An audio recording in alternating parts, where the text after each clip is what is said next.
et bienvenue dans le studio des experts. Comme chaque semaine, nous allons passer l'actualité de la semaine au scalpel. On va parler de débat, on va parler de battu, on va parler d'abattement, on va parler d'abattage, entre autres. Alors pour analyser et commenter tout cela, 2 invités politiques et 4 experts. 4 experts, je vais dire de qui il s'agit. Elle décrypte l'actu d'un œil psy et de l'autre œil, elle remet en perspective historique. Sylvie Losberg, bonjour. Bonjour. Il est la réincarnation du râleur bruxellois, le communicant Pierre Chaudoir. Bonjour Jean-Jacques. Elle dirige la rédaction de Bel RTL dans l'Est de Bruxelles, Barbara Mertens. Bonjour. Elle a fait des réseaux sa première résidence et de vivre ici la seconde. Bonjour Aurore Pénois. Bonjour. Alors la semaine était agitée entre les anti-stades et les pro-stades, permis refusés, ventes avortées, rénovations coulées. Le stade a l'air de s'éloigner petit à petit. Un reportage courant de semaine de Marie-Noël Dinan qui essaye de faire le point. C'est en mai 2013 que le gouvernement bruxellois décide de construire un nouveau stade national sur le parking C. Le terrain appartient à la ville de Bruxelles, mais se situe sur Grimbergen. La région répond « même pas peur ». L'objectif que je me suis fixé, c'est évidemment dans le cadre d'un dialogue constructif avec l'ensemble des entités, à savoir bien évidemment la région flamande. Un accord de principe est signé avec la ville de Bruxelles quelques mois plus tard, en grande pompe. Oui, il sera sur le parking C. Oui, ce sera un stade de football. Et oui, ce sera un stade moderne. Pour rentabiliser le stade, un autre accord de principe est signé en octobre 2015 entre le promoteur Gelamco et le RSCA. Le Sporting d'Anderlecht, lui, ne veut pas non plus lâcher la proie pour l'ombre. Visionnaire le président, quelques mois plus tard, le club d'Anderlecht se retire. Le coût de la location est trop cher. D'abord, la première chose à faire, c'est d'avoir d'abord un stade. Qu'il y ait un locataire et un propriétaire, il faut d'abord qu'il y en ait un. Entre-temps, le championnat européen de football annoncé en 2020 se rapproche. Pour la région, il est clair à ce moment-là que des matchs doivent se jouer dans l'Eurostadium. Mais la balle est toujours au centre tant que les permis d'urbanisme ne sont pas délivrés. Un chemin vicinal au milieu du parking C bloque le projet pendant presque un an. Je crois qu'en la matière, la commune de Grimbergen doit maintenant essayer de trouver une solution et j'espère qu'elle la trouve. Mars 2017, la commune de Grimbergen refuse de supprimer le sentier, ce qui empêche de délivrer le permis d'urbanisme. Dans la foulée, le ministre flamand des Travaux publics refuse, lui, de vendre des terrains cruciaux pour la construction du stade. Rénover le stade de Roi-Baudouin n'est pas une option. Des experts néerlandais viennent de confirmer que cela coûterait aussi cher que la construction d'un nouveau stade. Le promoteur a décidé d'aller en appel, tandis que la ville de Bruxelles et les autorités régionales semblent observer un match qui se joue pour l'instant sans eux. Alors, Sylvie Losberg, cette saga terrible du stade, votre avis ?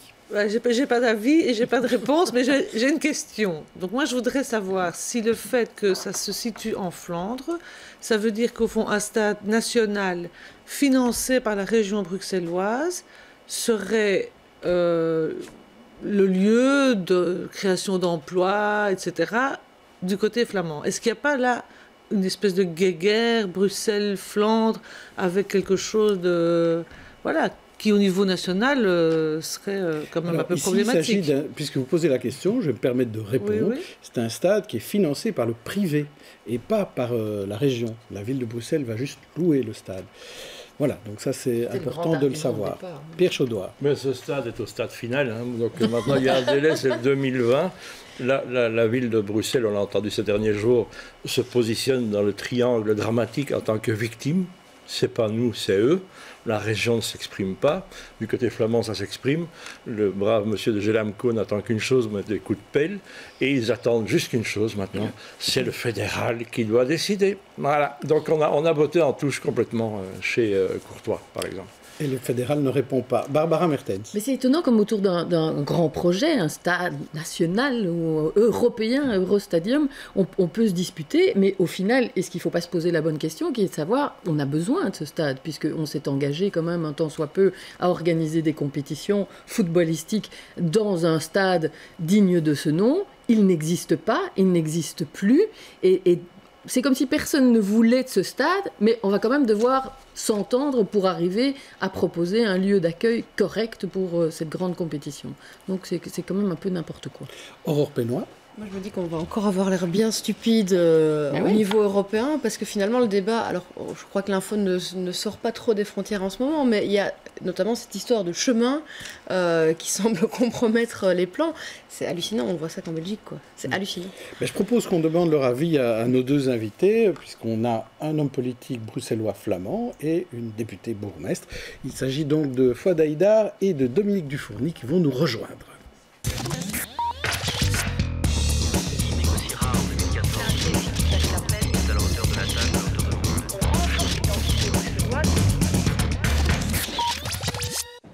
Et alors on va tout de suite commencer par vous, Fouad Haïdar. Vous êtes député bruxellois SPA, vous êtes conseiller communal à Gette, surtout vous êtes un homme politique bruxellois flamand. Alors est-ce que tout ça c'est la faute à la Flandre si demain il n'y a pas de stade national ? Pas spécialement de la Flandre, je pense que le VLD et le CNV sont aussi dans le gouvernement bruxellois.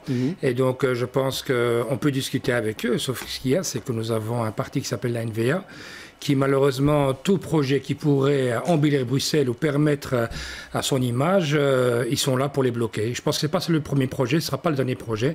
Je pense que quand on a en face un ministre qui est là pour la destruction du pays, en tant que Belgique, je pense qu'ils n'ont aucun intérêt à nous soutenir dans cette initiative. Je pense que les débats ont eu autour de la table. On s'est réunis plusieurs fois avec la région fédérale, au niveau fédéral, au niveau de la région, la Flandre, la Wallonie. Tout le monde en est son mot. Et puis voilà, aujourd'hui, de nouveau un blocage à cause de la NVA. Il faut que ça s'arrête, quoi. Dominique Dufourny, donc vous êtes députée et maire bruxelloise et bourgmestre d'Ixelles. Vous faites la même analyse, tout ça c'est la faute à la NVA ? Ce que je constate, c'est que nous avons vraiment besoin d'un stade national. Nous sommes Bruxelles, capitale européenne. Et là, on a l'impression qu'on n'est plus dans le coup. Or, c'est fondamental que pour notre Belgique, pour notre capitale, nous ayons ce stade. Si ce n'est pas le cas, ce Eurostade, comme on l'appelle, eh bien, on va finalement être en dehors de toute compétition. On sera quelque part hors norme. Et ce que je souhaite, c'est que toutes ces querelles communautaires cessent et que, une fois de plus, on se mette en route en se disant « c'est la Belgique ». C'est Bruxelles, la capitale européenne. Nous avons besoin d'un stade, 60 000 places, un stade qui soit vraiment conforme à toutes les attentes. Et bien entendu, c'est la seule solution, à mon sens, c'est de se mettre vraiment, encore une fois, tous autour de la table pour aller de l'avant. Alors, est-ce que c'est Charles Michel qui doit prendre l'initiative, Dominique Dufourny ? Mais je trouve que le dossier est tellement important que Charles Michel devrait certainement prendre l'initiative parce qu'il s'agit de la Belgique. Bien sûr, on dit c'est à Bruxelles, mais c'est toute la Belgique qui est concernée. C'est votre avis aussi, Fouad Haïdar, le fédéral doit s'en charger ? Écoutez, chaque arbitre est le bienvenu. Toute personne qui peut pousser dans la bonne direction, il faut le faire. Je pense que ce soit Charles Michel ou un autre, du moment qu'on trouve une solution, ça c'est le plus important. Pierre Chaudoir, vous avez l'air admiratif de ce qui est dit. Non, il y a un côté bisounours dans ce que j'entends, mais effectivement, tout le monde doit s'occuper du stade. On se rend compte qu'en Belgique, ça ne bouge que quand l'international met un doigt sur la Belgique en disant « Et alors ? Qu'est-ce qui se passe ici avec ce stade ?» Puisqu'évidemment, la Fédération internationale va mettre un ultimatum très rapidement, puisque notre brave constructeur Gelamco ne va pas nous construire un stade comme les Chinois en 15 jours, donc ça mettra du temps. Et il n'y a que ça qui fera qu'en Belgique, ça bouge, c'est quand l'international s'en occupe. Voilà. Il ne faut pas changer les bonnes habitudes. Voilà. Si ça peut aider, pourquoi pas. Non, mais ici, c'est triste, au fait. Oui, voilà. parce qu'il y a beaucoup de critiques aussi, Fouad Haïdar, sur la manière dont est financé. On a dit que c'était le privé qui payait, mais enfin, la ville de Bruxelles intervient aussi dans l'allocation. Et l'opposition, notamment à la ville de Bruxelles, est assez dure là-dessus. Il dit que finalement, la ville n'a pas bien joué. Quelle est la vision d'un parti comme le vôtre, qui est dans tous les gouvernements, sauf le fédéral ? Écoutez, et on n'est pas en Flandre non plus. Donc voilà, donc je vous laisse quand même. C'est bien de nous agrandir, mais peut-être bientôt. Dans 2 ans, on a des ambitions. En tout cas, une chose qui est sûre, c'est qu'aujourd'hui, il y a un partenariat qui est fait, puisque la ville doit mettre le parking en place. Et c'est elle qui va effectivement gérer ce parking, puisque c'est la voie publique. Donc il y a quand même un minimum qu'on doit mettre en place. À côté de ça, la gestion, est-ce qu'effectivement on a bien négocié ? Ça, c'est la ville de Bruxelles à voir.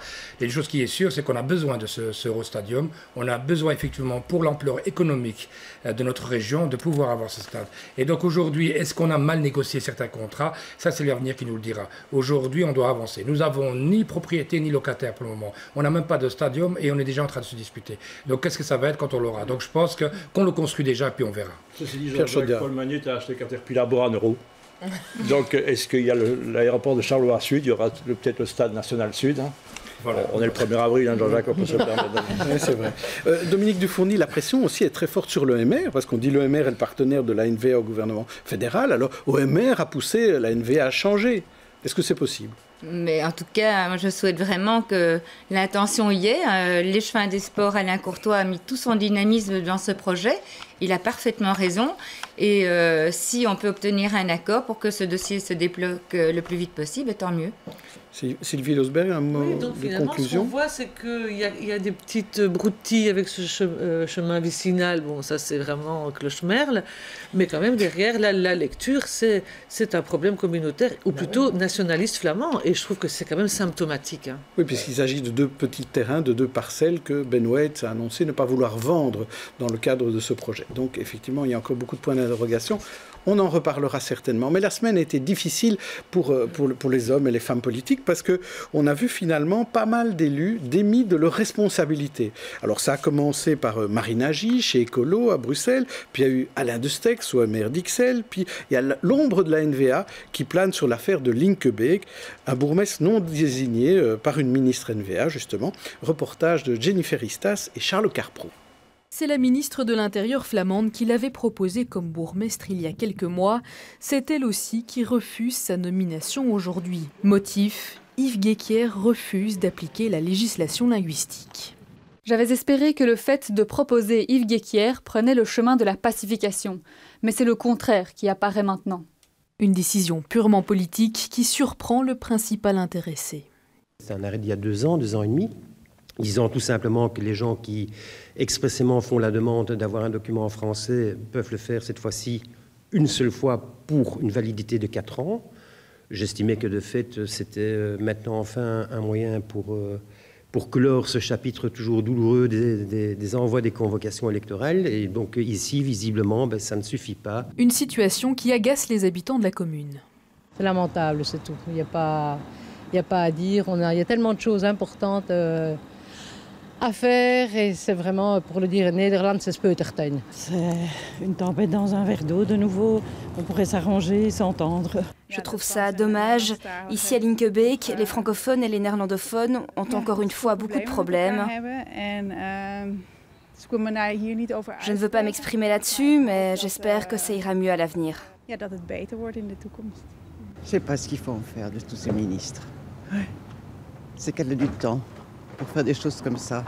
Peut-être qu'elle devrait s'occuper d'autre chose. L'ex-bourgmestre Damien Thierry, également refusé par la ministre, craint des conséquences sur l'avenir des communes à faciliter. Nous devons être extrêmement vigilants et je sais très bien que le combat passe par l'intermédiaire de Linkebeek.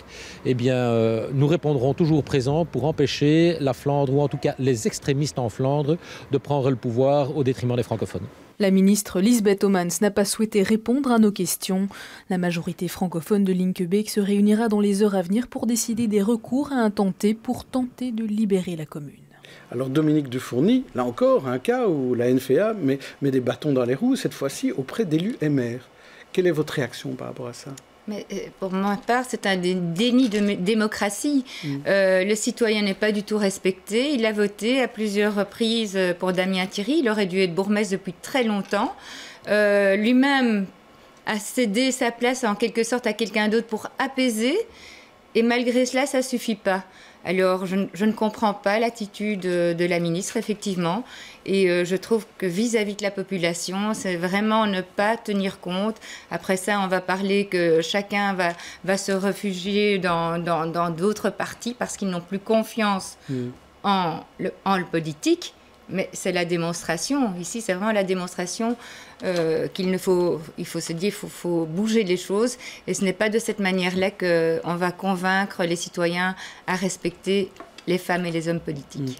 Fouad Haïdar, Yves Guéquière, est-ce qu'il a finalement été à l'encontre de la loi linguistique ? Est-ce que vraiment il a fauté ? Écoutez, la loi, c'est la loi, il faut qu'elle soit respectée pour tout à chacun. La seule chose qu'il y a, c'est qu'il y avait un accord avec la ministre dans le cadre de la simplification administrative. Donc pourquoi compliquer la vie des gens si, une fois que la personne remplit un document et qu'il demande d'avoir, si c'est possible, le document en français ou en néerlandais, ça devrait être plus que suffisant. Alors, ou bien on veut embêter les citoyens, on est occupé à un moment où on essaie de simplifier les choses, où on essaie d'informatiser, on essaie de dire aux citoyens arrêtez de gaspiller du papier, ça prend du temps, il faut engager du personnel. Ils n'ont pas autre chose à faire. C'est scandaleux quand j'entends ça aujourd'hui, on est en 2017, qu'on est encore occupé à quelqu'un, on lui dire est-ce que dans 3 ans tu peux reconfirmer que tu es francophone ou néerlandophone? La personne a fait le document, il l'a signé, c'est bon, le jour où il veut changer de rôle linguistique, il n'a qu'à le faire. Je vous dis, c'est aberrant quand on regarde ça, on se dit est-ce qu'on est dans un sketch ou est-ce qu'on est sérieux? Et c'est ça qui est un peu dommage. Et à un moment donné, c'est ce que je dis aussi à nos amis du MR en disant écoutez, il serait peut-être temps d'une fois bien les secouer, ceux du NVA, pour dire écoutez, ça suffit, quoi. Ça suffit. Sylvie Losberg, vous vouliez réagir là-dessus? Oui, je pense que voilà, on est vraiment dans une lecture qui est parallèle au sujet précédent. On est quand même pris en otage par cette NVA à tous les niveaux. Et on le voit même au niveau communal. Mais bon, au niveau fédéral, c'est quand même pas mieux, franchement. Alors, on va quand même revenir sur les différents démis.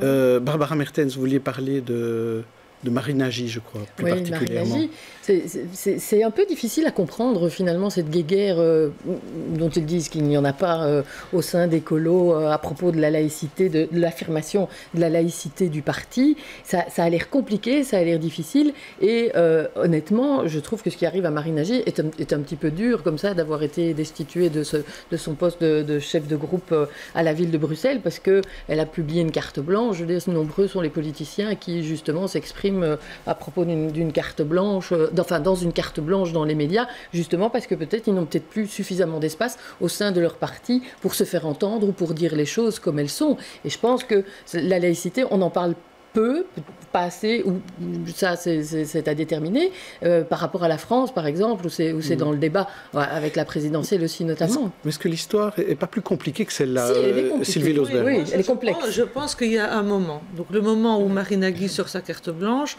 elle sait depuis 6 mois qu'elle ne sera plus chef de groupe parce qu'elle l'est depuis 1989 et que donc c'est quand même à un moment donné de laisser un peu la place aux autres. Donc c'était en discussion apparemment au sein des colos depuis longtemps. Donc ça c'est une chose. Alors maintenant effectivement, avec Écolo, on a quand même été habitué à des sorties, que ce soit l'un ou l'autre, qui viennent avec des croyances personnelles dans des discours publics. Bon, moi, je me demande si c'est vraiment utile, mais par contre, le parti est un vrai parti laïque. Les prises de position d'Écolo sont très claires sur la laïcité, que ce soit les droits des femmes, des homosexuels, etc. Donc je pense que là, il n'y a pas de problème sur ce point-là. C'est pas sur la laïcité que ça se joue. Oui, mais non, et je crois que le vrai problème, c'est que maintenant, on se trouve avec une visibilité terrible pour Marine Nagy, qui était quand même, je dirais plutôt haute, parce qu'elle a fait son temps, on va dire ça comme ça, dans le parti. En tout cas, c'est ce que le parti a décidé. Non, c'est ce que le parti a décidé. Moi, je n'ai pas d'avis sur la question.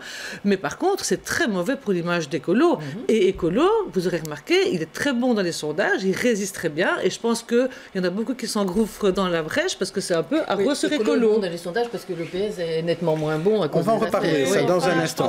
Parlons d'un autre cas, Alain de Stex, Pierre Chaudoir. Alain de Stex, c'est quand même un garçon intelligent, parce qu'il a été médecin, il a MSF, donc c'est quelqu'un qui, à mon avis, et Dominique pourra nous le dire, qui a toutes ses frites dans le même sachet. Donc ça reste un provocateur. On se demande pourquoi il le fait, et on se dit qu'à un moment, pour vous, MR, je vous pose la question, c'est quand même quelqu'un qui rapporte des voix. Donc on a dû le gérer plusieurs fois, je crois qu'il s'est sauvé 2-3 fois grâce à ça. Est-ce qu'il va encore se sauver grâce à son paquet de voix et qui veut gagner des millions? Dominique Dufourny. Mais on est à l'heure de la transparence, du respect du citoyen. Jeudi dernier, nous avons voté au Conseil communal une motion pour la transparence. Et pour cette fois, il était présent. Il l'a voté aussi. Vous voulez dire qu'il n'est jamais là les autres fois? Il est venu 2 fois sur l'année précédente. Ah, voilà. Donc ça fait... Donc il commence bien 2017. Alors. Exactement. Oui. Donc là, il était là au mois de mars, oui. Donc très bien. Oui. Moi, j'ai pas de souci. Effectivement, c'est un homme qui a une capacité intellectuelle très développée, qui écrit des bouquins et il parle très bien de choses qu'il connaît très bien aussi. Le problème, je le disais une fois de plus, nous sommes un groupe, OMR à Ixelles, nous sommes le premier parti à Ixelles. Et avant les élections en 2012, nous avons signé un engagement qui disait ceci: si nous sommes élus et que nous ne pouvons pas assister au conseil communal, eh bien dans ce cas-là, nous démissionnons et nous laissons la place au premier suppléant. Il a signé cet engagement. Il ne vient presque jamais. Il dit en plus que bon, il est valablement excusé parce qu'il est en mission à l'étranger et quand il était en Belgique, il viendra au conseil communal d'Ixelles. Vous comprenez bien que pour l'ensemble des partenaires, ce n'est pas acceptable, ni pour le parti, pour le MR à Ixelles. Nous souhaitons d'avoir tous les conseillers communaux présents à chaque séance. C'est tout à fait essentiel. Déposez-le à la NVA qu'on en parle plus. Il préfère aller voir Bachar el-Assad que assister au conseil communal d'Ixelles. Alors, mais donc, où va-t-il aller? Puisque à Ixelles, on ne veut plus de lui. Mais peut-être à Jette, Fouad Haïdar, non? Non, je ne pense pas. Mais une chose qui est sûre, c'est que je voulais rebondir sur ce qu'a dit un des experts, c'est faut faire attention, nombre de voix, pas nombre de voix, c'est pas parce qu'on me fait des voix qu'il faut plus d'éthique.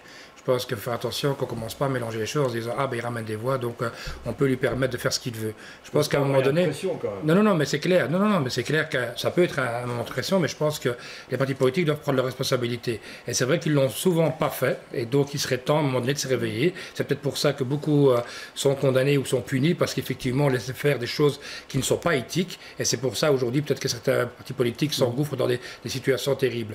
Moi je vous dis simplement qu'aujourd'hui on est membre d'un parti politique. Moi, je ne suis pas toujours tout d'accord avec ce que mon parti me propose, mais quand il faut le défendre, je vais au charbon et je défends. Parce qu'effectivement, il faut le défendre. Parce que je suis membre d'un parti politique et qu'on ne dit pas ce qu'on veut, quand on veut et où on veut. Soit on reste loyal par rapport au parti, soit on ne l'est pas. Et donc, je pense qu'à un moment donné, il faut faire un choix. Alors, il y a aussi une question de savoir quelle est la ligne rouge qu'un élu ne peut pas franchir. Bon, il y a l'absentéisme, on l'a dit, l'entente au sein d'un groupe, dans le cas d'Écolo et de Marine Nagy.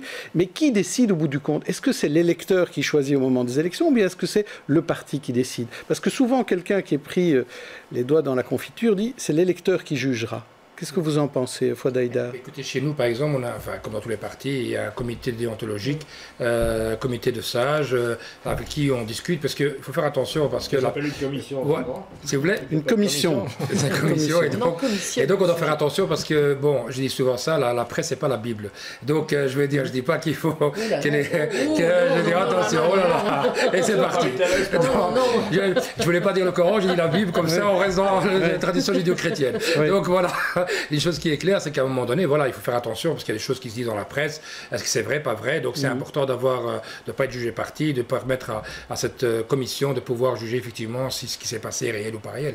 Donc voilà. Et puis à côté de ça, ça va être le citoyen au bout du compte. S'ils ne sont pas contents, il peut faire sa propre liste.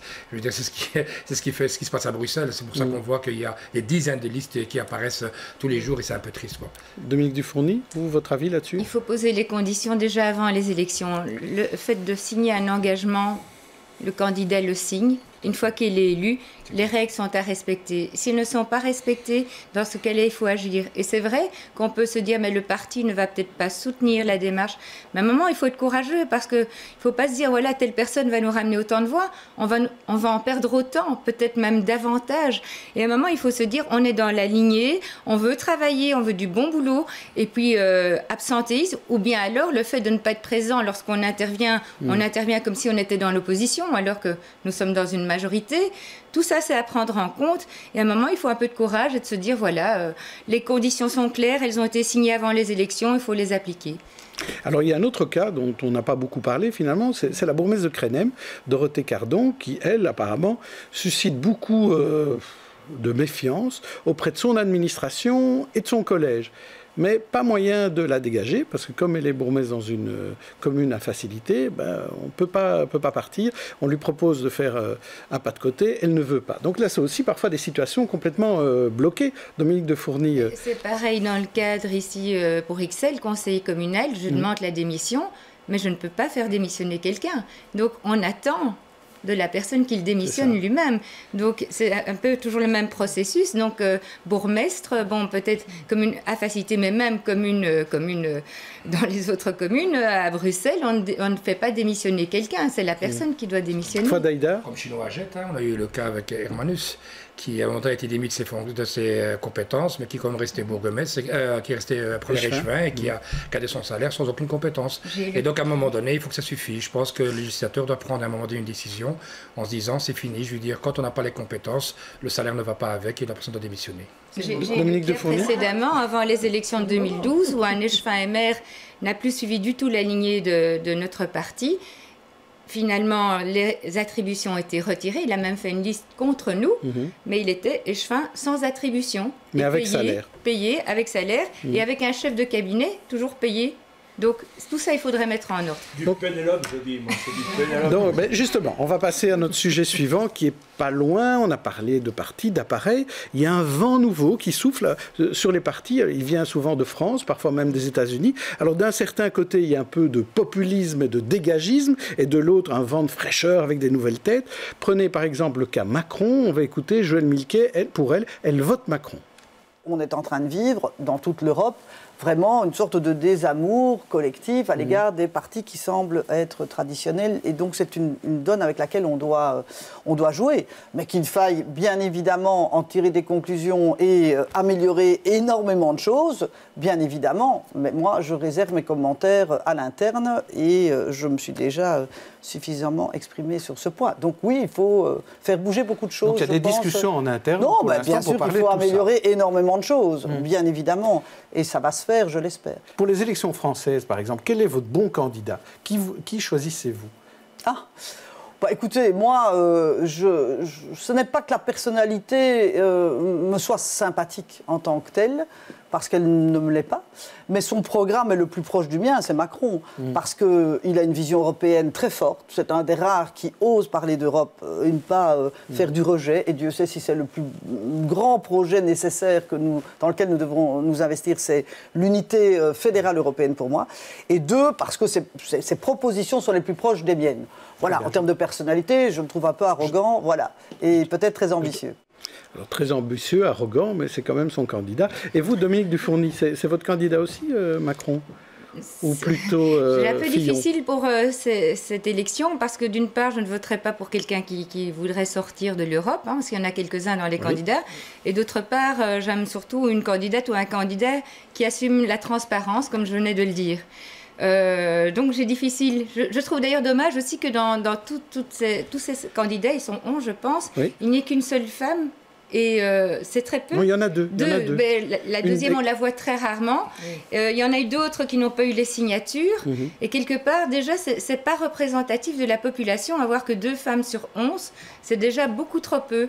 Et je voudrais qu'on encourage dorénavant les femmes à monter dans tous les partis. Souvent, on voit comme ça des réunions et tout. On voit que des hommes et puis on voit 2-3 femmes qui sont sur le plateau. Bien, déjà, ça, c'est pas normal. Il y a même des femmes bourgmestres. Oui, il y en a très peu. À Bruxelles, il n'y en a que 2 libérales. Voilà. Ici, je sais apprécier oui, ici, il y en a. Fadaïda, vous, quel est votre candidat aux élections françaises? Écoutez, moi, je n'ai pas de surprise. Moi, je soutiens Hamon. Vous allez me dire que je suis un socialiste flamand, et donc, vous allez me dire, mais pourquoi?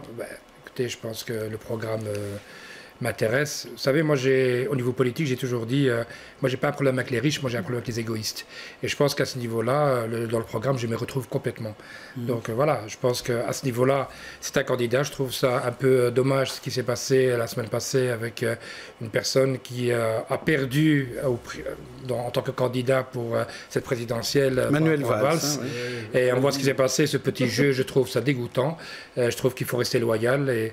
Et en plus, ça ne sert pas à la politique, puisqu'on voit maintenant des documents qu'il aurait signés en disant qu'il allait être trau, qu'il allait être quelqu'un de confiance, d'honnête, et qu'il allait soutenir la candidature de celui qui allait gagner.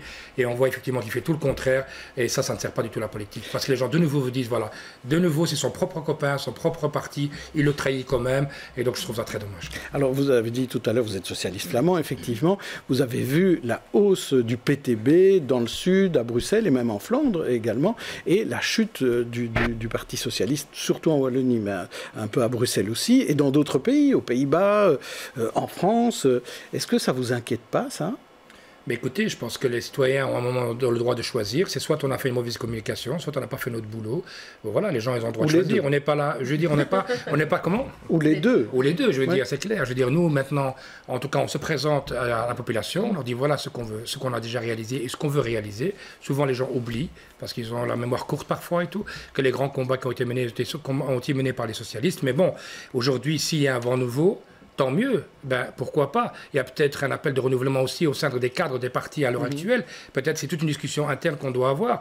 Mais une chose qui est sûre, c'est que nous on a un programme, on va avancer. La seule chose qui m'inquiète aujourd'hui, c'est que j'ai l'impression que la gauche, ou les sociodémocrates, ou la gauche en général, est en train de s'étriper comme ça en petits partis. Là 10%, là 7%, là 8%. Et puis on voit de l'autre côté la droite ou la droite nationaliste, surtout par exemple en Flandre, qui reste en bloc et qui reste unie. Et donc j'ai l'impression que ça m'inquiète un petit peu. Surtout quand on voit ces rapprochements de l'extrême droite et les nationalistes dans certains pays européens. Moi, ça m'inquiète pour dire à un moment donné, comme tout à l'heure, par exemple, j'étais à la communautaire flamande, donc le VGC Vlaams Gemeenschap Commissie, et je voyais qu'il y avait des attachements entre la NVA et le Vlaams Belang en train de discuter, à se taper sur comme si c'était des amis d'enfance. Et donc, je me dis peut-être que s'ils ont la possibilité de faire une majorité, à ton avis, peut-être qu'ils veulent le faire. Et donc, c'est ça qui m'inquiète surtout. Le reste, que ça reste entre gauche, ça ne me pose pas de problème. Et vous, Dominique Dufourny, est-ce que vous sentez aussi ces antipolitisme, cette demande de nouvelles têtes, de fraîcheur? Comment le MR va se débrouiller là? Comment vous allez faire, vous, sur la liste communale à Ixelles pour renouveler? J'ai déjà commencé avec l'ensemble du collège à vouloir rencontrer les citoyens. Nous avons commencé l'an dernier et cette année, notre dernière soirée, c'était hier. Nous avons fait des réunions citoyennes, divisé la commune en 4 parties. Nous invitons donc tous les citoyens et le principe est simple, on ne leur fait pas des longs exposés, on leur donne la parole. Donc 5 questions à la fois, on répond, on reste toute une partie à répondre aux questions et après ça, les membres du collège sont encore présents et les riverains viennent chez nous, nous posent des questions. Et c'est vraiment un exercice très démocratique parce qu'on ne connaît pas les questions à l'avance, on est là pour répondre et finalement ça rassure les gens. D'abord ils rencontrent les femmes et les hommes politiques, on est là bien sûr pour leur répondre à toutes leurs questions ou à leurs propositions, donc on est là aussi pour se dire tiens on devrait orienter peut-être différemment certains axes de la politique et puis ensuite on est toujours disponible. Pour moi c'est vraiment un rapprochement, le citoyen avec le politique, il faut beaucoup plus de contact pour éviter les dérives que l'on connaît actuellement. Et puis on se rencontre tous les samedis dans les marchés à Ixelles. Aurore Pénois. Finalement, sur le ces terrain. gens que vous rencontrez, c'est des gens qui, même s'ils n'ont pas une certitude, sont déjà ouverts, ne fût-ce qu'à voir les politiques.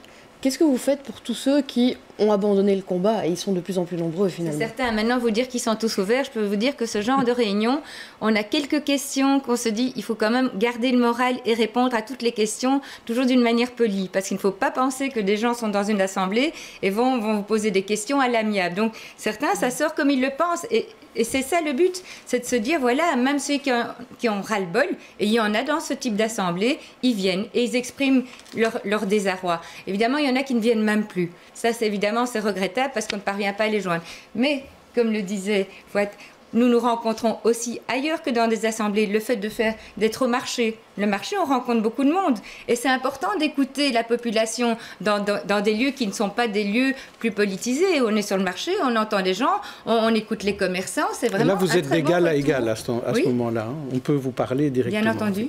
C'est important. Eh bien, je vais vous proposer de passer à notre rubrique tête d'affiche. Je vais vous demander à tous les deux de réagir à des visages qui ont fait l'actualité. Donc, une petite pause visuelle. On va commencer par vous, Dominique Dufourny. Vous allez voir sur la vidéo devant vous. Je vais vous demander de choisir un des visages. Ça commence par Naji Ubra, le recteur d'origine afghane des facultés de Namur, Delphine Boel, dont le père n'est juridiquement pas Albert II, les castors de Walibi qui menacent la tour de la Terreur, et Huguette, la patronne du café-théâtre La Samaritaine, qui fermera ses portes en juin. C'est à Bruxelles-Ville, dans les Marolles. Alors, qui choisissez-vous? Le nouveau recteur des facultés de Namur, Delphine Boel, les castors de Walibi ou Huguette, la patronne de café-théâtre? Bien entendu, Delphine Boel. Pourquoi? D'abord, c'est une femme que je trouve remarquable, c'est une artiste. Elle expose actuellement au musée d'Ixelles. Ses œuvres sont vraiment, je vous invite à aller voir ses œuvres au musée d'Ixelles. Et puis cette femme, au-delà d'être une artiste, c'est aussi quelqu'un qui a beaucoup en elle, qui est très proche, qui est très sensible. Et bon, j'étais fort triste pour elle, parce que mine de rien, c'est son combat. Et je peux comprendre son désarroi aujourd'hui et je l'encourage à ne pas perdre confiance. Rater la fête des pères. Ou à persévérer, peut-être vous l'encouragez à persévérer. Voilà. Mais pourquoi pas, finalement, quand on a un combat, on maintient son combat, il ne faut jamais se décourager. Alors vous, Fouad Haïdar, on va commencer par Dorothée Cardon, la bourgmestre de Crénem, poussée vers la sortie, Yves Klein, le peintre français dont les esthètes sont bleus, Nous avons aussi le populaire Theo Franken qui triomphe en gagnant en justice contre cette famille syrienne qui voulait se réfugier en Belgique, et Bernard Westphal qui désire devenir visiteur de prison. Alors, Fouad Haïdar, Dorothée Cardon, Yves Klein, Theo Franken ou Bernard Westphal. Vous pouvez en dire du mal, hein, c'est pas quelqu'un dont vous devez dire du bien. Hein. Je vous aide là. Non, écoutez, prends Theo Franken. Hein. Oui. Donc on est, Alors, qu'est-ce que vous avez à dire sur Theo Franken? J'ai rien dit, je pense que ce gars est complètement... Il est certainement mal dans sa peau, c'est pas possible d'être... voilà, avoir autant de haine et autant de mépris par rapport aux gens qui sont autres que blancs et flamands et de ce type. Allez, j'ai rien à dire au fait. Je préfère ne pas me montrer. Voilà. Je trouve qu'effectivement la discussion, il mérite même pas qu'on discute de lui. Je sais même pas pourquoi je l'ai choisi, mais en tout cas une chose qui est sûre, c'est que voilà. C'est peut-être parce que les autres ne vous inspiraient pas beaucoup. Non, il m'inspire justement, mais c'est parce que vraiment il y a quelque chose qui est venu en moi, comme en disant mais il est encore là celui-là. Tu vois, donc voilà. Bon, alors ce que je vous propose, c'est, je sais pas si on a le temps en régie, mais j'aimerais vous montrer des images qui nous viennent de Russie. Vous savez, cette semaine, il y a eu un match de football. Les Diables Rouges sont allés jouer en Russie, ils gagnaient. Presque. Puis ils ont fait match nul. On n'était pas très fiers de cela. Mais surtout, ce qui a marqué, c'est leur arrivée. Ils n'ont pas regardé les hôtesses. Non, les petits-enfants qui sont là pour la famille. Donc ils sont passés devant ces danseurs folkloriques et danseuses folkloriques, ils n'ont même pas regardé. Et ça a vraiment frappé tout le monde, en disant vraiment, c'est comme s'ils snobaient. Donc je ne sais pas ce que ça inspire comme réaction, ces images surprises. Hein. Je ne vous avais pas prévenu qu'on allait parler des Diables Rouges. Oui, non, moi aussi j'avais vu cette vidéo qui a tourné un petit peu sur Facebook aussi, et j'étais pas scandalisé, mais je ne sais pas exactement ce qui s'est passé, parce qu'on voit un seul cadre, et puis bon, quelqu'un peut mettre un commentaire, et je me suis focalisé là-dessus, mais c'est vrai qu'un petit peu pas de compassion, mais quand même, je veux dire, même si on n'aime pas, je veux dire, on peut dire que c'est pas notre style, ou c'est pas votre style, mais un minimum, je veux dire, on vous accueille, avec la petite fanfare et tout, faites un petit signe, un petit selfie, c'est sympathique, apparemment, rien, mais il faut voir aussi peut-être dans quel degré de stress ils étaient, combien d'heures ils ont volé, est-ce qu'ils ont volé, est-ce qu'ils avaient la tête ailleurs. C'est le sportif qui parle là. Mais non, mais sportif, je sais pas, mais en tout cas, et puis je sais pas, vous savez très bien ce qu'on fait quand on descend de l'avion, une fois qu'on rallume notre smartphone, on est tellement dedans que peut-être on n'a même pas fait attention de regarder, c'est un peu dommage. Quoi. Dominique Dufourny? Moi, je pense surtout aux enfants qui espéraient effectivement peut-être le selfie et se dire voilà, je serai avec un diable rouge sur une photo et c'est peut-être un peu dommage pour eux, ça c'est certain. Oui. Surtout qu'il y en avait qui jouaient en Russie d'ailleurs, donc ça leur parlait. Oui. Sylvie Losberg? Oui, j'ai entendu notamment des présidents de clubs de supporters, etc., qui disaient que c'était quand même assez récurrent et que par exemple quand des gosses viennent pour avoir une signature, ils ne signent pas ou ils descendent du car avec leurs oreillettes. Donc ils sont un peu autistes comme ça, enfin je veux dire, ils ne veulent pas entendre.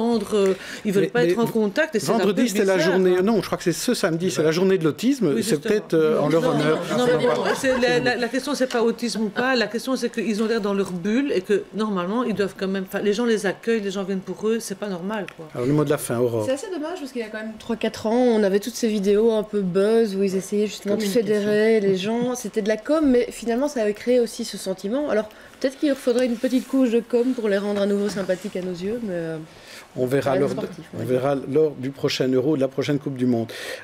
C'était mezzo voce que l'avortement revenait dans l'actualité. D'abord, il y avait un texte visant à donner un statut au fœtus, puis l'appel des 350 pour sortir l'avortement du code pénal. Et puis, paradaf, Lambardé, un prof de l'UCL, suspendu, une manif ce week-end pour le soutenir. Reportage de Michel Guéhière et Yannick Van Gasbeek, c'était mercredi. Distribution de tracts et de pins Porte-Louise, du matériel en forme de persil, car la tige de ce légume est parfois utilisée pour interrompre une grossesse. Chez nous, l'avortement peut être pratiqué médicalement en toute sécurité. Si une jeune fille à 16 ans est enceinte, c'est normal qu'elle avorte. Je trouve pas ça normal qu'un enfant ait un enfant, donc voilà. Maman si je veux, quand je veux, comme je veux, un message explicite que tous ne perçoivent pas de la même manière. Ça reste pour moi un meurtre. Je suis de confession chrétienne. Mais au-delà de ça, je pense réellement que c'est de la vie, quoi. Le week-end dernier, 1500 personnes ont défilé dans Bruxelles en faveur du droit à la vie. Le Conseil francophone des femmes veut aujourd'hui répondre à une pression qui s'accentue. Il y a des projets de loi, comme ceux déposés par Sonia Beck du CDNV, par exemple, sur les enfants nés sans vie, où on descend le nombre de jours par rapport à la loi sur l'avortement. Et donc, à un moment donné, quand on veut donner un statut au fœtus, c'est une menace plus qu'indirecte sur le droit à l'avortement. Actualité oblige, le débat sur l'IVG s'est invité au Parlement de la Fédération Wallonie-Bruxelles ce mercredi après-midi. Ce n'est pas sa compétence directe et pourtant, il y a des choses à faire. Dans les écoles, il y a des cours qu'on appelle des cours d'éducation à la vie relationnelle, affective et sexuelle, où on peut expliquer aux jeunes filles, mais aussi aux jeunes garçons, quels sont leurs droits ou quels sont leurs devoirs en matière notamment de vie relationnelle, affective et sexuelle. Et donc il y a certainement aussi un débat par rapport à qui peut aller dans les écoles pour porter ces formations. À ce jour en Belgique, l'avortement figure toujours dans les textes légaux. Formellement, il n'est que dépénalisé par une loi de 1990. Aurore Pénois. J'ai l'impression d'avoir un espèce de retour en arrière où on avait en Belgique un pays fortement ouvert, où le mariage pour les homosexuels est arrivé assez tôt, ou d'autres sujets dans le style. Et en fait là, je ne sais pas si c'est cette espèce de tendance trumpiste et autres, on recule fortement. Le deuxième point qui m'inquiète, c'est on se rend compte un peu par hasard que dans certaines universités, finalement, il y a un discours, une parole libre sur des choses qui peuvent être extrêmement choquantes ou contre le droit. Enfin, voilà, je n'en suis pas toujours revenue de ce sujet. Sylvie Losberg, vous aviez des infos à nous donner. Oui, mais c'est-à-dire qu'en fait, voilà, c'est... Parce que vous êtes très impliquée dans cette lutte. Tout à fait, aussi bien dans le Conseil des femmes que pour le manifeste des 350 et que pour la sortie du Code pénal. Parce qu'en fait, je pense que ce qu'on n'a pas dit dans les médias, c'est que la marche de dimanche, elle avait pour objectif premier de contrer les propositions de loi qui visent à sortir l'avortement du Code pénal. Et donc, je pense que jusqu'ici, soit on les considérait un peu comme des oiseaux, soit les pro-choix manifestaient contre les anti-avortements.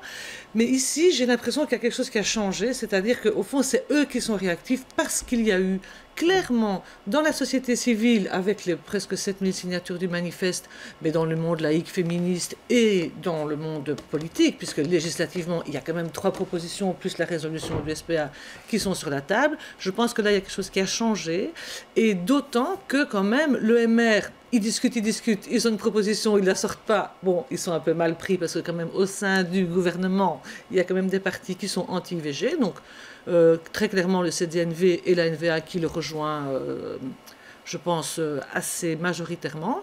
Mais l'OpenVLD a déclaré, justement, mardi et mercredi, qu'ils allaient déposer un texte. Et ça, c'est très important, parce que ça veut dire qu'on aura non seulement des partis de l'opposition, mais un parti de la majorité. Et c'est ce qui s'est passé en 90. On a eu une loi qui a été votée avec une majorité alternative. Et je pense qu'on est dans une très bonne configuration, mais il ne faut pas attendre trop longtemps, parce que là, je vous rejoins sur les dangers du Vlaams-Belang qui sont très très proches de la NVA. Et si en 2019, ils gouvernent ensemble, ça sera fini des droits des femmes. Fouad Aïda. Vous savez, moi, je suis très clair là-dessus. Je pense qu'une femme, c'est elle qui est une femme ou une fille, elle est décidée ce qu'elle fait de son corps. Personne, aucun législateur ne peut décider ce qu'elle fait, qu'elle veut avorter ou qu'elle ne veut pas avorter. Moi, je pense que la discussion, elle est close à ce niveau-là. Aujourd'hui, on constate effectivement qu'il y a un regain comme ça, extrémiste, radicaliste, trumpiste, on peut l'appeler comme on veut, qui est en train de polluer effectivement notre quotidien. Moi, je dis, vous savez, moi je suis croyant et je prie 5 fois par jour, je suis moins un pratiquant, donc, et j'en parle tout à fait à l'aise en leur disant, quand je parle à certains extrémistes que je rencontre, en disant, mais vous prenez pour qui? Vous avez mis Dieu au chômage ou quoi? Laissez Dieu faire son travail. Chacun décide ce qu'il veut, et puis à un moment donné, quand il passera devant Dieu, eh bien, il sera condamné ou pas condamné pour celui qui est croyant ou pas croyant, selon qui croit ou ne croit pas. Foutez la paix aux gens. Et je pense qu'aujourd'hui, la seule chose qu'on dit, c'est que si tu ne veux pas le faire, eh bien, tu as l'occasion de ne pas le faire, eh bien, tu termines la grossesse. Et c'est lui qui veut interrompre cette grossesse pour X ou Y raison, il faut pouvoir le laisser. C'est tout. C'est quelque chose de clair. Je ne vois pas pourquoi aujourd'hui, il y a des gens qui veulent absolument restreindre le droit à quelqu'un de pouvoir disposer de son corps. C'est quand même pas normal. Dominique Dufourny, Sylvie Losberg disait OMR, c'est pas très clair, et on a vu notamment dans la manif de dimanche le patron du MR de Scarbeck, il y avait un article dans la Capitale de vendredi matin qui le signalait, qui était dans cette manif. Est-ce que ça veut dire que c'est la position du MR ou... il était à titre personnel parce que nous étions tous étonnés de le voir sur ces images, donc c'est à titre personnel qu'il était présent à cette manifestation. Et effectivement, quand on voit cette marche dimanche, on peut se dire que le droit des femmes, rien n'est acquis. on a fait des fortes avancées en 1990. Donc la loi dépénalisant l'avortement. Par contre, le code pénal, c'est toujours inscrit. Et donc effectivement, il faut sortir du code pénal le fait que les femmes qui devraient avorter pourraient encore être pénalisées. C'est tout à fait anachronique. Les femmes, les médecins, les équipes. Exactement. Ça. Donc c'est tout un ensemble. Et dans le code pénal. Donc. Oui. Alors que la loi a été votée en 1990. Et puis bien entendu, on se dit, aujourd'hui c'est la loi sur l'avortement. Et puis quoi, demain, on va interdire aux femmes d'aller voter ? Tant qu'on y est. C'était une bonne idée. Première avril. Oui. On va passer à notre dernier gros sujet d'actualité, c'est l'abattage, qui lui aussi est de retour, parce que la Flandre a décidé de systématiser l'étourdissement à partir de début 2019. À Bruxelles, on reste très partagé. La ministre de Batz est pour. Par contre, l'exécutif musulman est contre, mais il est muet. On va écouter Philippe Markiewicz, qui est le représentant du consistoire, donc qui dirige l'ensemble des synagogues de Bruxelles. Lui, il est contre également. Si les Juifs devaient perdre le droit de procéder à l'abattage rituel, ce serait un signe extrêmement négatif, non seulement pour le judaïsme bruxellois, pour le judaïsme belge, mais également au regard de toute l'Europe. Qu'est-ce qui vous dérange dans la proposition de légèrement étourdir avant le sacrifice ? C'est-à-dire que la loi juive s'occupe à deux priorités. Et la première des priorités, n'oublions jamais, c'est le bien-être animal. Nous avons en Belgique 10 personnes au maximum qui sont autorisées à faire ces abattages. Ces personnes font de longues études avant de recevoir cette autorisation. Donc il faut un maximum pour que l'animal souffre le moins possible. Donc je dirais que nous savons ce que nous faisons, le judaïsme sait ce qu'il fait, et c'est une tradition religieuse garantie par la Constitution, donc je trouverais dommage d'y mettre fin, et surtout à Bruxelles, capitale de l'Europe. Pierre Chaudard, votre réaction là ? La réaction, j'ai envie de m'appuyer sur la culture amérindienne, où effectivement, quand ils tuaient des animaux, il y avait un espèce d'hommage qui était rendu à la bête et on utilisait tout. Et ici, on est dans un contexte, c'est toujours dangereux, hein, ce genre de discours. On est toujours très très prudent et on pèse tous les mots.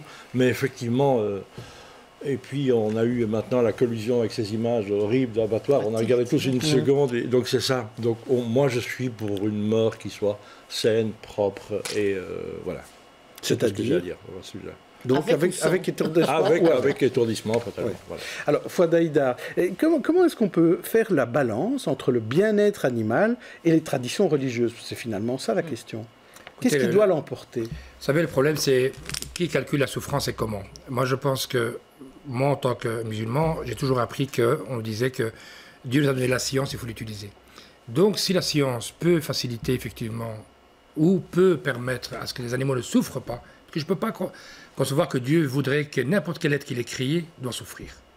Ça, c'est ma conviction personnelle. Et pas seulement la mienne, de beaucoup d'autres imams.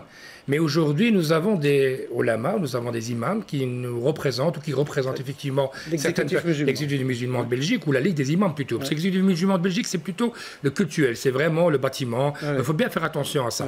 C'est pour ça que moi, je pense qu'on fait une grosse erreur en allant discuter avec l'exécutif. L'exécutif, il est tout à fait autre chose. Il faut parler avec la Ligue des imams, qui représente effectivement les imams que nous avons en Belgique, et qui, eux, devraient donner une réponse claire. Et je pense qu'ils sont un peu timides. Mais le dialogue est ouvert, la discussion est là. Moi, j'ai ma position par rapport à ça. Il y a d'autres qui disent que non, c'est comme la communauté juive aujourd'hui qui disent ah non, il faut absolument respecter cette règle-là. Donc voilà, moi, ce que je dis simplement, si c'est pour qu'on interdit ici, mais qu'on aille apporter la viande à partir de pays étrangers, qu'on la ramène ici et tuer notre économie, je veux dire, c'était pas ça l'objectif. Je veux dire, continuer à tuer les bêtes, mais qu'on les voit pas. C'est pas ça quand même. Je pense qu'il faut qu'on trouve un terrain d'entente et je pense que les imams doivent réfléchir et discuter à se dire à un moment donné, est-ce que oui ou non, avec la science que nous avons aujourd'hui, si on peut garantir que la bête est encore vivante au moment du sacrifice, pourquoi ça poserait un problème? Ça, c'est la question qu'on devrait poser comme question. Et puis voilà, aujourd'hui, moi j'ai 5 enfants, il y en a 2 qui ne mangent pas de viande, quoi. Je veux dire, voilà, et peut-être que... De quoi parle-t-on? Moi, je peux pas te parler de ça. J'ai ma fille qui va dire... Qu'est-ce que vous pensez D'abord, est-ce que vous suivez les Flamands là-dessus? Est-ce que c'est une bonne solution? Parce qu'on se rend compte qu'à Bruxelles, c'est un problème chaque année, quand même, ce problème d'abattage. Moi, j'ai interpellé la ministre... la secrétaire d'État chargée du bien-être animal, je l'ai interpellée il y a 2 semaines, où je lui demandais d'installer davantage de caméras dans les abattoirs d'Anderlecht. Sur le coup, la réponse n'a pas été probante. On me disait oui, mais je dis mais pourquoi ne pas le faire? Quand on sait ce qui se passe, ce qui s'est passé en France, ce qui se passe chez nous, en Wallonie, en Flandre, pourquoi ne pas ajouter des caméras sur toute la chaîne d'abattage? Donc c'est pas uniquement lorsque les animaux arrivent à l'abattoir, toute la chaîne jusqu'à la mort. Et bien entendu, ces images doivent être visibles par le personnel concerné, mais aussi visibles par des personnes qui représentent le bien-être animal et aussi, puisqu'on vient de le créer, un conseil du bien-être animal. Ça, c'est une chose pour moi, d'abord, voir comment ça se passe et pouvoir être certain, parce qu'on nous dit il y a des contrôles et tout, mais ces contrôles, en fait, très souvent, ils sont annoncés, même qu'ils ne sont pas annoncés, on sait qu'il y a des contrôles, donc il faut vraiment des vidéos, comme ça se passe en France. En France, maintenant, ils ont exigé d'avoir des caméras dans tous les abattoirs, et ils ont exigé également l'étourdissement. Et pour l'étourdissement, moi, je vous dis, c'est une question vraiment de notion, de se dire, c'est les animaux qui sont là déjà à l'abattoir, ils sentent l'odeur de la mort, elle est présente dans les abattoirs. Et déjà, quand ces animaux arrivent là, ils sont déjà dans un état de stress vraiment des plus déplorables. Et puis en plus de ça, s'ils ne devraient pas avoir cet étourdissement qui me semble alors tout à fait nécessaire, je trouve ça regrettable. Donc moi, sincèrement, j'espère qu'avec le progrès, et d'ailleurs au niveau européen, on incite à ce qu'on étourdisse et qu'on respecte ce qui est annoncé par l'Europe et que l'on trouve des solutions en Belgique. Pierre Chaudoir. Juste une question, quand on voit ces images, j'ai regardé 2 secondes et puis on sait ce qui va nous arriver, donc ça ne fait pas du bien. C'est ces personnes qui manipulent les animaux. Moi j'ai un problème terrible d'un homme qui peut rentrer chez lui, bonjour ma chérie, tu as passé une bonne journée, comment sont passés tes devoirs, ma petite Julie? J'ai beaucoup de mal par rapport à ça. Faut-il les condamner, ces gens? Est-ce qu'ils sont responsables, coupables? C'est cette manipulation d'animaux qui est juste. Oui, mais là, c'est de la maltraitance. C'est juste. Oui, c'est de la vraie maltraitance. Donc, oui. Peut-être que c'est pas la même chose. Non, c'est pas du tout la même chose. C'est la consommation de masse, c'est ça aussi. La consommation de masse, allez-y, on y. Mais donc, si on veut résumer, vous êtes favorable à une règle comme en Flandre? Nous, on a déposé, au niveau du MR, on a déposé une proposition d'ordonnance en février. La même a été déposée en Wallonie, exigeant l'étourdissement des animaux. Et dans ce cas-là, Fouad Haïdar, vous voterez dans quel sens? Le SPA voterait dans quel sens? Mais moi, je suis un soldat du parti. Donc, moi, je vote dans ce sens. De toute façon, je veux dire, mais tant que la bête ne souffre pas et qu'elle est encore vivante, je ne vois pas pourquoi on ne pourrait pas concilier. Puis si, effectivement, ça ne va pas, on ne mange plus de viande. Donc, plutôt peu. Donc, c'est plutôt un débat positif. Je vous propose de passer à la dernière partie de notre émission, les coups de cœur. Alors, on va écouter d'abord le coup de cœur de Sylvie. Il s'agit d'un livre, en fait, Sylvie Losberg, que vous avez choisi. Un livre sur le cinéma. Ben oui, donc c'est un livre qui est féministe et féminin, préfacé par Yolande Moreau, d'une photographe qui montre au fond des femmes, et vous remarquerez que c'est un F minuscule, des femmes de cinéma, belges, réalisatrices, script, actrices, et qui leur donne la parole aussi sur pourquoi elles font du cinéma. Et les photos sont magnifiques parce que ce sont des femmes qui ne sont pas, je dirais, des icônes. Elles sont, je dirais, très personnelles chacune. Et je trouve que c'est un très bel hommage aux femmes qui travaillent dans le cinéma. Et vous, Pierre, vous allez plutôt nous parler, il me semble, vous vouliez nous parler, en fait, de la Lloyds. Oui, j'ai hésité avec cette petite migrante en siège roulant qui a fait un témoignage fantastique. Et puis on s'est dit, on est dans le Brexit et on est dans la Lloyds qui pose un geste important. Donc c'est le pouvoir économique fort, etc., qui vient s'installer à Bruxelles et qui n'y était pas. Et je trouve que c'est très intéressant. C'est rassurant pour Bruxelles, c'est rassurant pour l'économie. Et peut-être que l'économie sera plus raisonnable que le politique finalement. Alors vous, Barbara, vous allez nous parler du Télévis, comme chaque année, finalement. Mais oui, c'est chaque année, effectivement, mais c'est une mobilisation importante pour nous à RTL et pour beaucoup de gens, pour des centaines et des centaines de bénévoles. Avec cette action originale, on voit les photos Disco Télévis, donc on invite tout le monde à se photographier, à faire un selfie en mode disco, avec une perruque, avec des lunettes, et chaque photo postée sur le Facebook Télévis permet de rapporter 1 euro au Télévis. Donc faites-le, c'est rigolo. Faites-le, c'est rigolo. Et il y a des manifestations Télévis, il y a des comités Télévis en région bruxelloise aussi. Il y a un gala à Forêt demain, il y a à Gonsoren le 16 avril, il y a le rallye Télévis, venez nombreux parce que c'est vraiment une ambiance très sympa.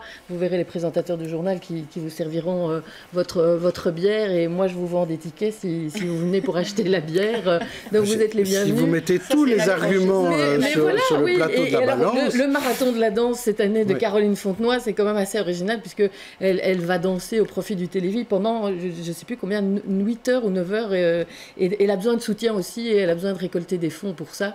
Donc voilà, un petit soutien, une photo ou 1 euro. Alors 1 euro au Télévis, c'est 1 euro à la recherche scientifique. Elle ne prend rien. Alors vous, Aurore Pénois, vous vouliez parler d'une exposition. Oui, qui a lieu, et donc mon téléphone vient de s'éteindre, voilà, qui a lieu en fait à l'hôtel communal d'Etterbeek. C'est une exposition qui s'appelle Ombre de Merab Surviladze. C'est un artiste en fait géorgien qui est installé à Bruxelles depuis une vingtaine d'années. On en avait déjà un peu parlé sur Vivre ici parce qu'il a notamment eu le 2e prix d'une foire d'art à Oxford récemment.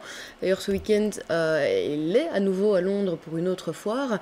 Le vernissage aura lieu le 6 avril en présence de l'artiste. Et voilà, c'est un peu un coup de cœur.